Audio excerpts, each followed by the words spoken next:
of millions from the U.S. alone, including private donations that are far outpacing what even the government is doing. Now, is it really helping and going to the right folks who do the helping?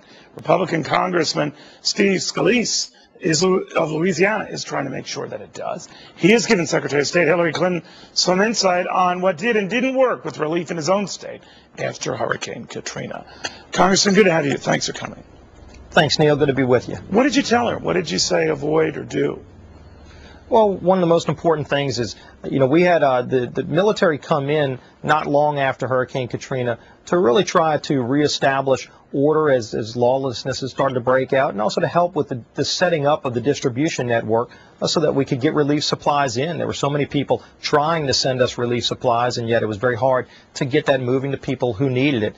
And so Russel Honore, the general that was sent into New Orleans to help run that operation, was somebody who did a great job on the ground at getting all of that set up. And I had suggested to Secretary Clinton that he would be a good person to contact again so that we don't have to reinvent the wheel, because while there are differences between Haiti and what happened in New Orleans after Katrina, there are also some similarities and some lessons to be learned that hopefully nobody in this world has to go through again. Congressman, I heard one person say after Katrina, one of the lessons to be learned is always assume the worst. We didn't appreciate at the time the magnitude of Katrina until after they were assessing Katrina. So that you go into a crisis assuming it has been devastating. What do you think of that? Well, we've seen the devastation, and there's still people today who are trapped in rubble. And right. We've seen just yesterday, and that window's going to be closing where you can still rescue lives. And so I think doing everything we can to help with search and rescue in order to help, but then you get the distribution networks. But then, exactly, and you want to get the help into the right hands, right? Are you saying, and did you tell the Secretary, that it's safe to say giving it to anyone in the Haitian government is problematic? What?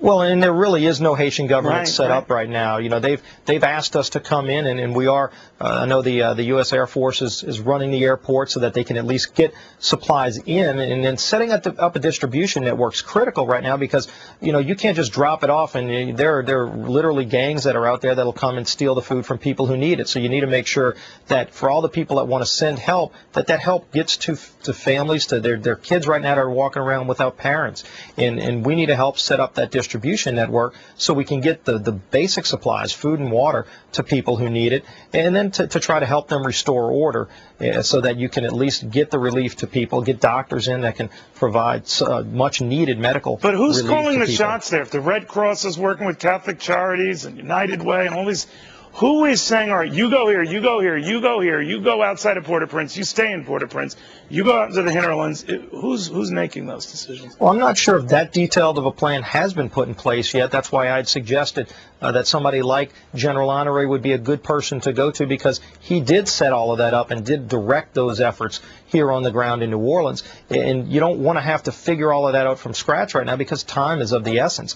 You've got literally people that lose their life for not quite based a ways on what we after, though, right? I mean, he came in on the Friday after the storm hit, so about 4 days later, and of course there was already a lot that needed to happen, and then he helped set up things right after that. But you've got, like we had then, we had all kinds of groups, faith-based groups and others, who were trying to send relief supplies in, and they couldn't get it into the hands of people who needed it, where people were literally starving, and yet there were people trying to bring food in and couldn't get it in. And you're seeing that in Haiti right now too.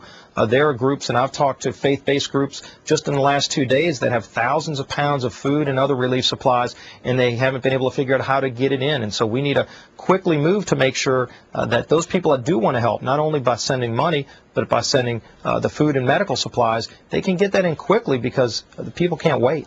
Yeah, and when they can't wait, they get frustrated. And when they're frustrated and they're hungry and they're desperate, they turn violent. And then you've got 12,000 to 14,000 U.S. troops eventually there in the middle of what could be a nasty scene. Are you worried about that?